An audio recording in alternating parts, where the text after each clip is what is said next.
Ladies and gentlemen, boys and girls, children of all ages, venting enthusiasts, international and indoor air quality experts, we welcome Dan Smith, our Canadian Regional Sales Manager, all the way from Calgary to Albany, New York for this Mechanical Room Extras Meet the Team segment. Dan, it's nice to meet you. Nice to meet you, Matt. Thanks for having me. Yeah, of course, man. I'm very glad you're here. We have a full week ahead of us with some new reps in all across Canada, basically, and we're going to do some training, and we're going to do some, some marketing and sales conversation, talk strategy, et cetera, et cetera. Are you excited for the week? Absolutely. We've got two new sales rep agencies in Canada. I'm looking forward to them coming to bring a new, fresh approach to it. It's going to recharge what we're doing up there. That's excellent. I mean, I believe this is amongst the first rep switches we've had since you started about 3 years ago. Yeah, this will be the first one. Excellent. So new blood, new approach, that sort of thing. Absolutely. What are you most excited about with maybe Caden Sales coming on in your hometown area? I think Caden, the diversity in the young group of guys they have there, I think they're charged and they want to make a name for themselves in Alberta, and I think that's something we need dramatically there. So to get us some awareness there, that'll be great. Excellent. I'm pretty sure I told you this offline, but they got a pretty high endorsement from Terrence Chan, the Impetus Plumbing. Yes. So, and they are, of course, I believe are they the Navien reps? Yeah, they are, and they're called Pro West in BC. In BC. Okay. So, yeah. So we're really looking forward to them. Everybody that we've talked to is excited. Matter of fact, when we talked to Master and said who we were bringing in, talking to Stephen Levy there, it's a good thing he wasn't playing poker that day because his facial expression and his voice said, hey, this is awesome. We work a ton with him. So we're looking forward to that in Alberta. That's fantastic. And there's obviously room to grow. Even in a down market, there's room for us to take market share away from alternative materials out there, right? Oh, for sure. There's always room there. So what is your crack strategy for 2023? When it comes to Iniflu, I love that you're taking that as a serious question. I'm assuming you can just spill the whole beans here. The beans is just get in front of contractors and specifiers. The more we can do that, the more I think we'll have success. So standard sort of pull-through marketing that we have found success with in the past. Yeah, and coming into 2023, we're really well positioned because now we're going to have well-stocked players in that Alberta market. We've got two that believe that having stock on hand is the right approach to the market, which kind of goes hand in hand with what we think.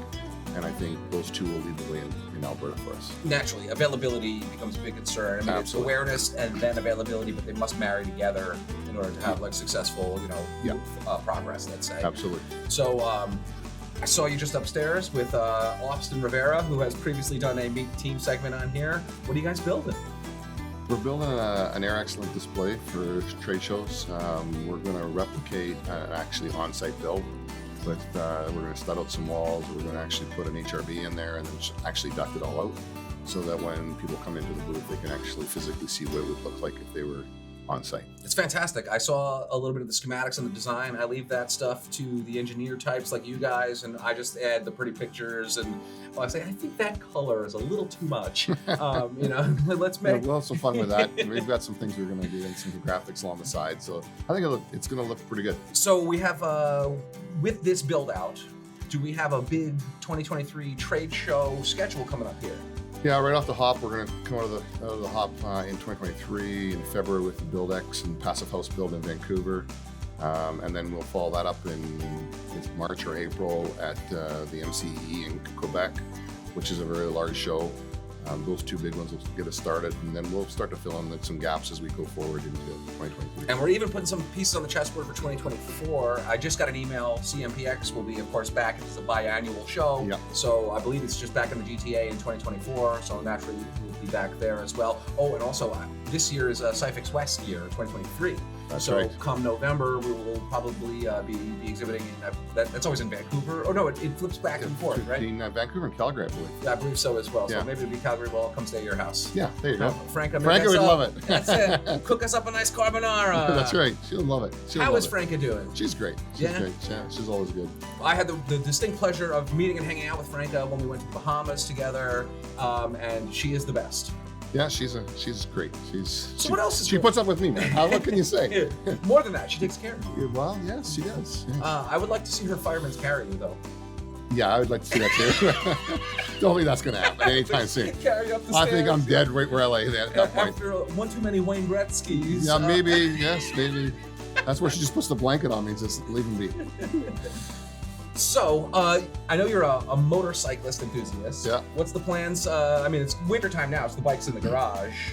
Yeah, the bike's in the garage right now, but we were just talking last weekend. I think Sturgis is in the sight lines for this summer. Have you been? Oh yeah, we've been there Oh, before, so yeah. we're going to go down again, and it's been about 6 years since we've been down. Okay. So I think it's time to go for a revisit and have some fun. And so, my knowledge of Sturgis is essentially bikes, and they used to do a WCW wrestling event there during the rally at some point. I didn't When I was like 12 or 13. So, Oh no, so there's 40, no 50 years wrestling, ago. but it's just bands and there's all kinds of vendors. I mean, you can basically do anything you want to So your it's bike. a bike festival. It's true. Yeah, it's all bikes. They'll probably be in excess of 100,000 plus bikes. Really? Yeah, it'll show up. And what do you just like get a hotel?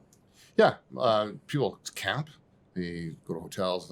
We're a little too old for the camping. I don't want to lay on the ground. So. Does anybody bring like a camper and then hitch the bikes in the back so that you drive the bikes down? Oh yeah, there's guys that have bikes that they trailer it down.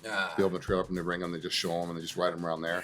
Because they're too valuable to just take out. Yeah, on the you're open talking road. bikes that are in the six figures. What makes a bike get to that level of cost? Oh, the finishing and the performance and the paint. I mean, like the actual the carburetor is like the super Yeah, jazzed up the UL motor, CS636 carburetor. Kind of thing, yeah. So you'll do your motors and your suspension and then your rims are done and then the paint jobs. Like some of the paint jobs on some of those bikes that'll be there, probably worth more than my old girl.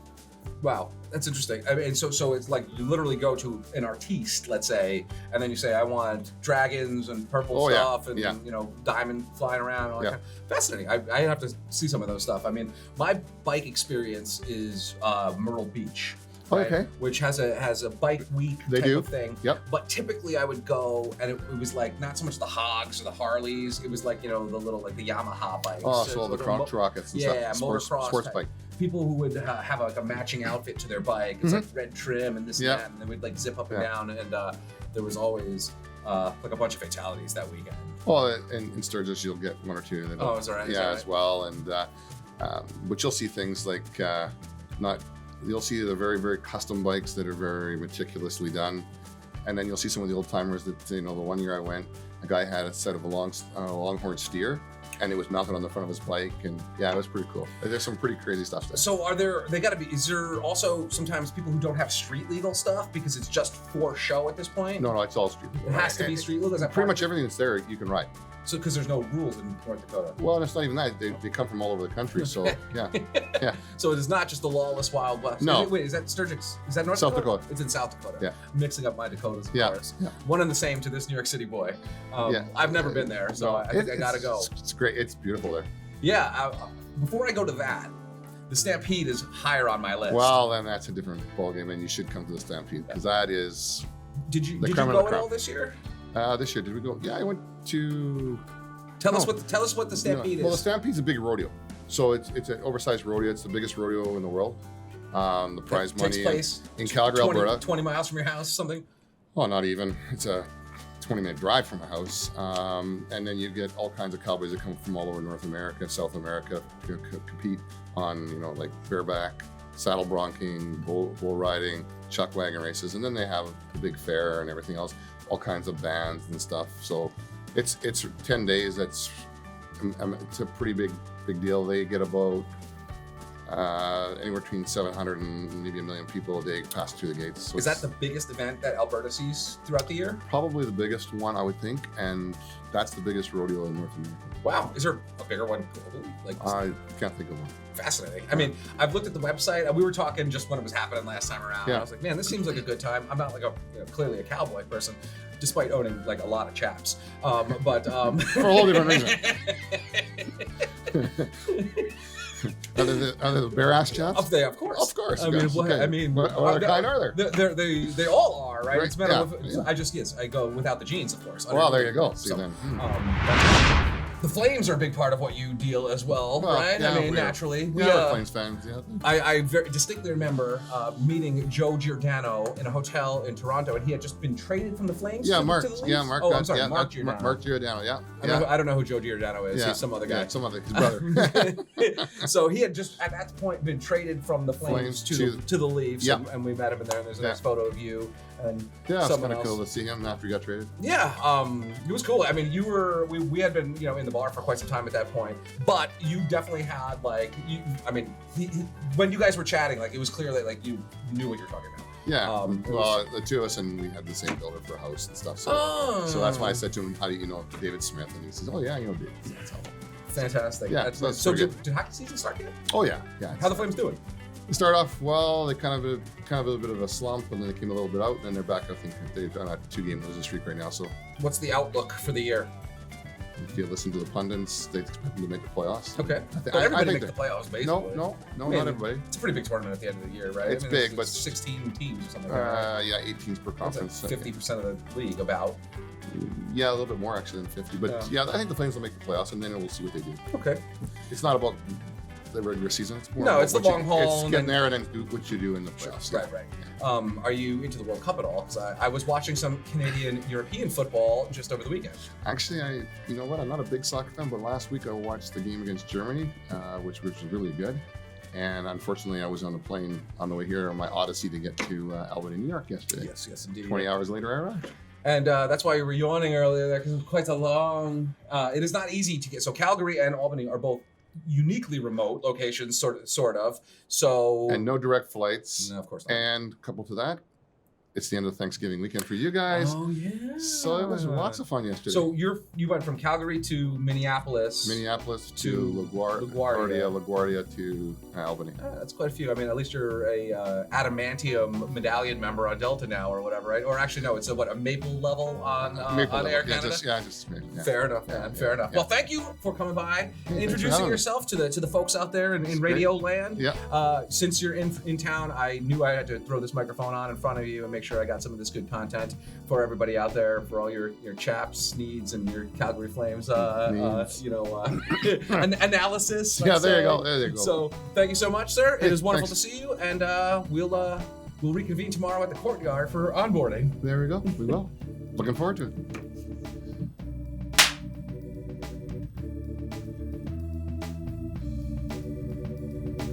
It's the style, I believe they call that. This is good. We're gonna be cutting this all out. We're gonna go a little on the margins here, which is kind of downhill funny. now. Yeah, no, it's fine, and it's kind of funny as well. So boring, aren't we? Yeah, boring. God, I'm bored. Ladies and gentlemen, boys and girls, children of all ages, air enthusiasts. You're breaking me up now.